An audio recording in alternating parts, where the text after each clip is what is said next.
If you only make time to read a single book this whole entire year, I think that book should be Beyond Order by Jordan Peterson. This is 12 more rules for life. I'm not going to go through all 12. I'm going to touch on 6 of them, though, because these 6 are the ones that have drastically impacted me since I read this book. And I'm going to go through them in the order as kind of they came to mind as I was reading back through my highlights in here and thinking about how this book has impacted me. So the first one that I want to talk about actually comes from Rule 2, which is imagine who you could be and then aim single-mindedly at that. The quote from the book is where he said, "In sterquilinus invenitur, in filth it will be found." What does this mean? That which you most need to find will be found where you least wish to look. And I talked about in my other video how this quote was just one of the most impactful things I've ever read. The minute I read it, I was like, oh my gosh, that is everything about life, like everything about how I've had to grow and everything about ways that I've improved and ways that I've grown more into my identity and more into who God made me to be. Like it all comes from facing the things that I don't want to face and asking the questions that I don't want to ask and digging into the answers that I don't want to dig into. And so that is just so far and away, that's become one of my life quotes. I've had it up on our board for our kids and had so many conversations with people that come over to our house like, oh, what does this saying mean? And it's just the more and more that I live, the more that I find that this is true. This is something that you can't get away from. Everything that you really need to find next is going to be hiding behind the dragon of something that you don't want to address and the nastiness of something that you don't want to dig into.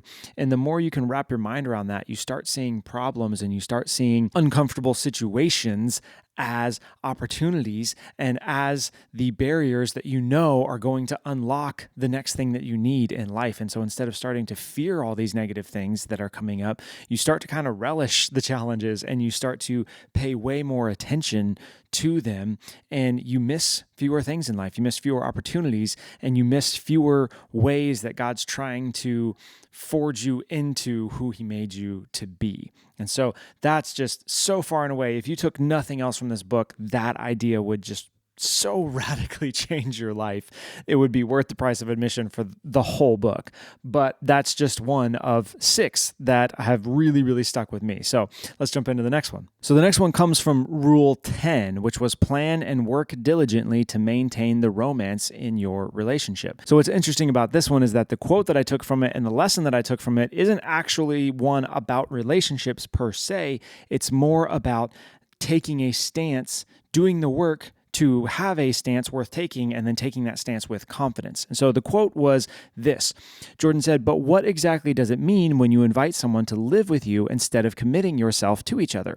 And let us be appropriately harsh and realistic about our appraisal instead of pretending we are taking a used car for a test jaunt. Here is what it means. You will do, for now, and I presume you feel the same way about me. Otherwise, we would just get married. But in the name of a common sense that neither of us possesses, we are going to reserve the right to swap each other out for a better option at any point. And if you do not think that is what living together means as a fully articulated ethical statement, see if you can formulate something more plausible." You guys, the first time I read that, I was like, oh my freaking gosh, dude. And what that quote and what that idea and that whole paragraph has done for me since reading this book is it's brought this just insatiable urge in me to do the work of earning the positions that I take and earning the ideas that I have and that I hold, and then presenting them in a way that's like, I'm not closed off to someone having a better idea or to someone having a better definition or whatever. But you can't just come in with your, oh, I thought about it for 5 seconds and I feel like this is what this means. Like I've actually thought deeply about this thing and I've actually put in the work to consider all the aspects of it and whatever, and done the work that's required to have earned the opinion that I have. And so even though I'm open to changing it, I'm not open to changing it lightly. And actually what I think is that I really don't see a different way for you to look at the same information objectively and come to a different realization than I have. And it's just grown this whole sense in me of like, man, like these are the kind of things that I want to do with topics, especially as insane as modern culture is. This is how I want to approach the topics of modern culture and modern life. I want to have done the work to have earned the right to have a solid position, and then be open to that position changing, but also not just be like, oh, well, I mean, you disagree with me, so, that's fine. I'm like, no, literally, I've done the work. You do the work too. And if you come to a different conclusion, I would love to hear what it is. But I don't give a crap what you have to say if you haven't done the work of actually sitting down and working through this thing. And so that quote has just changed so much in me of how I approach what I believe and how I communicate what I believe to other people. And like a great example of that is I had a video that I did a little while back that I'll link to up here, but it's this idea that like no man, especially from just a man's perspective, no man that you look up to who is a truly great man did so without becoming a reader. Like I cannot find any exceptions. And so when someone sits here and is like, oh, well, it's just fun. I'm just like not a reader. I'm like, well, then you can't be great. Like you just can't. Like, find me a biography of any man that you look up to and find me one that says, oh, but yeah, he just wasn't really a reader, he just whatever. I'm like, I have a whole shelf full of books over here, and every single one of them are men who I know people look up to and want to emulate. And every single one of them, somewhere in that biography, says, and so-and-so was a great reader, and so-and-so became a great reader, and so-and-so was a reader from the minute he was born, right? You can't get away from this type of thing. And so that's one of those positions that I hold of like, dude, you can't be great if you don't read, period. And I'm like, maybe you can find an exception. Maybe you can come to some logical conclusion other than that. But you just being like, well, I don't like reading and I want to be great, so I don't think you have to. I'm like, well, you're wrong. And it's just been such a liberating approach to have because it's not basing my opinion on, oh, I haven't really thought about it either. I just have a strong opinion because I feel like it because I like reading. I'm like, no, I have done a bunch of work and a bunch of thinking and a bunch of research on all this. And the only couple of guys that I can find who are successful men who are not readers are not anybody that anyone that I know would actually want to end up being like. Any guy that you name that you want to end up being like, they were a reader as far as I can tell. So yeah, I just love that approach. If you think you can find something better, if you think you can come up with a better definition or a better answer, I'm open to it, but you actually have to have done the work. And most people do not do any of the work, and then they just spout off their answer however they most feel like it. Okay, but enough of the soapbox on that. Moving on. So the next one that I want to talk about comes from Rule 1, which was do not carelessly denigrate social institutions or creative achievement. And the quote that I had is where he said, it is much better to make friends with what you do not know than with what you do know, as there is an infinite supply of the former, but a finite stock of the latter. When you are tightly boxed in or cornered, all too often by your own stubborn and fixed adherence to some unconsciously worshipped assumptions, all there is to help you is what you have not yet learned. This is another one of those fundamental premises of my whole life, right? Is that you are where you are as a result of your best thinking. Like none of us are over here like, oh, I have all these great ideas now, this is whatever, but I'm just kind of like phoning it in, It's like no, we're trying to make the best of our lives, and we're trying to do the best that we know how and the best that we can and whatever. And so everything that you have right now is a result of your best thinking. And so in order to get something different, you need to expand your best thinking. Like you've exhausted the limit of what you know and how you can implement what you know. And so in order to get something different, you have to go outside this pool, or you have to make this pool bigger somehow. And the more that I read and the more knowledge I gain, the more I understand, like, dude, this is just so true. Like everything that's not working in my life is a result of my best thinking. And so in order to get that thing to work, I need to expose myself to different thinking so that I can expand my best thinking so that I can do something different, right? Everything that you need is stuck in the sphere of the things that you haven't learned yet. Either you haven't learned them at all, or you just haven't learned how to implement them correctly. But either way, there's something unknown that you're missing, and that's what is keeping you from everything that you actually want, right? All there is to help you is what you have not yet learned. Because obviously what you've already learned isn't helping you. That's what got you here in the first place. The next one that I want to talk about comes from Rule 3, which was do not hide unwanted things in the fog. And the story that he talks about is this couple who the wife always served the husband lunch, and she would serve it to him on like a like a salad plate, like a smaller dinner plate and not like a full-size dinner plate. And it annoyed him, but he just like kept just like, oh, like whatever, it's not a big deal. I shouldn't be annoyed by that, right? And then it went on for like 40 years. And then finally one day he like sits down to lunch and she like gives him his lunch like she's been doing every day for like 40 years. And he's like had enough at this point, and he just freaking explodes. And he's like, how come you don't bring me an actual plate and I got to eat off this little kid plate thing, yada, yada, yada, yada. And so the point that Jordan made was that life is what repeats, and it's worth getting what repeats right. And he's like, one of the problems that we have is we take these things that are like a little thing of like, oh, it annoys me that she serves me on a salad plate. And it doesn't matter why. It's just like, that's stupid. That's an annoying little thing that I should just get over, right? But he's like, the fact is like, we don't get over it. We tell ourselves that we're getting over it when we're not. We're ignoring it, and it's just building up, and all the pressure is building up, and eventually it's going to explode, and it's going to be the straw that broke the camel's back. It's this idea of the little things build up. Life is what repeats, and it's worth getting what repeats right. And so if there's a little thing, but it happens consistently, it will build up into a big thing. And so don't let it build up into a big thing. Come and address it as a little thing. As soon as it's going, like every time it happens, just address it and deal with it. And even if it's a stupid thing, you save yourself in the long end, because no matter how you spin it, life is what repeats, and what repeats builds up on itself, even when we're trying to pretend that it doesn't, right? We get annoyed with it. And so it's just this whole deal. Like the other line that he says, he's like, have the damn fight. Like, just have it, because it's worth it. Because if you don't, you'll have it eventually, and it'll be 1,000 times worse. So just have it today. The next one that I want to talk about comes from Rule 5, which was do not do what you hate.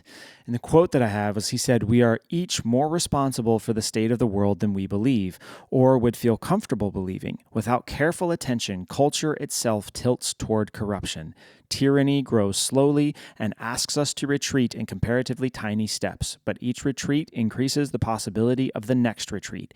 Each betrayal of conscience, each act of silence, despite the resentment we feel when silenced, and each rationalization weakens resistance and increases the probability of the next restrictive move forward. And this is one of the things that Jordan has just massively just kind of led the way in me for, is just taking the time to build those convictions, but then speaking them and speaking out and saying what I think, and saying when, I mean, even something as simple as books that I didn't like, like I'll link this video up here, but there's a super popular series that I read that I was just like, it's just fluff. It's just stupid. There's no character development in it. I didn't like it at all. Right. And part of you like doesn't want to do that, because it's like, well, this is like some people's favorite series, like they'll be, and I'm like, well, they need to read better books. Like, if this is your favorite series, it's because you haven't read very many good books, because this is not a good book, right? So I love this, though. I love the way that he talks about it. Is like each step that you take, each step of bravery that you take makes it a little bit easier to be brave next time. Each step of cowardice that you take makes it a little bit easier to be a coward next time, right? And it kind of combines with that quote. I can't remember who said this, but is the idea that all that's required for evil to triumph is for good men to do nothing. Like, you don't have to actively participate by being evil. You just have to stop being good. Like, you just have to try to be neutral, because there is no neutral, right? So you just have to lie to yourself that you can be neutral, and then evil will win. And everything that you hate and everything that you disagree with and everything that you know is wrong will win, simply because you thought that you could get away with like, oh, I just don't want to make people mad. I don't want to hurt people's feelings if this is their favorite series, right? And so one of the things that Jordan has super led me into is just this whole thing of like, be okay with taking a stand, be okay with having an opinion, be okay with making people mad. It's going to happen either way, like no matter what. And so you may as well have it happen for the stuff that you actually truly believe in, and that you actively worked at gaining the right to have an opinion because you put in the work to think about a thing and study a thing and whatever, right? And then go stand up for that opinion and actually put it out there into the world, instead of just cowering back here being like, oh, I don't want to offend anybody. And the final one that I want to talk about in this video comes from Rule 8, which was try to make one room in your home as beautiful as possible. And the quote that he had was, buy a piece of art, find one that speaks to you, and make the purchase. If it is a genuine artistic production, it will invade your life and change it. A real piece of art is a window into the transcendent, and you need that in your life, because you are finite and limited and bounded by your ignorance. And literally this chapter changed so much of how I view art, which is so funny because my dad is an artist. He's been a bronze sculptor, he's a painter and all this stuff. And I've just always kind of grown up being artistic in like the musical sense and the writing sense and whatever, but like actual like art, like sculptures or painting or whatever, like never really did anything for me. And this chapter of this book was really what started to change that with this understanding of that, like this art is infinite and you are finite and limited and bounded by your ignorance. And this chapter opened up this whole thing for me of then going on and reading Walter Isaacson's book about Da Vinci and literally just spending like 10 minutes just sitting there staring at the art on this page and feeling an appreciation for art like I've never felt before, right? And actually, I haven't bought anything yet, or else I would show you the picture that I've, piece of art that I've bought. But starting to look for that and starting to look for like, how can I make the physical space that I inhabit more beautiful? Because truth is easy for me. Truth is like going after truth. I'm like, yes, like all the stuff. I want to know all the truth. I want to know all the knowledge. I want to know all that. And the beauty is a little bit more difficult, and I tend to forget that. It's easier for me to read nonfiction and try to gain more truth than it is to read fiction and try to grow in appreciation of beauty, right? And so that's one of the ways that God's challenging and growing me is in this understanding of beauty and this understanding of the truth that beauty carries, right? So yeah, I loved this lesson, and this is one that's probably the most actively growing in me right now is this understanding of embracing beauty and trying to make one room, just starting with just one room, trying to make one room in the house as beautiful as it can be. I loved that idea. I love the way that Jordan went through and talked about all of this and how that kind of worked out in his life. And yeah, it's one of those things that I'm like, dude, as soon as you start doing it, it will fundamentally shift some things in your life. So there you go. Those are the top 6 lessons that I have taken from Beyond Order and that have really been actively changing my life since I read this book a couple of years ago. Check out this video up here. This is the full video that I did about all of Jordan's books. But really, I'm telling you, if you only read one book this year, make it Beyond Order. It is so good. It will change your life. It will fundamentally shift some things and rearrange some things inside of your soul. And it will give you clarity on things that you haven't really had clarity on before. So yeah, I'll leave a link in the description for that. This is an affiliate link, so it helps support this channel if you buy it from there.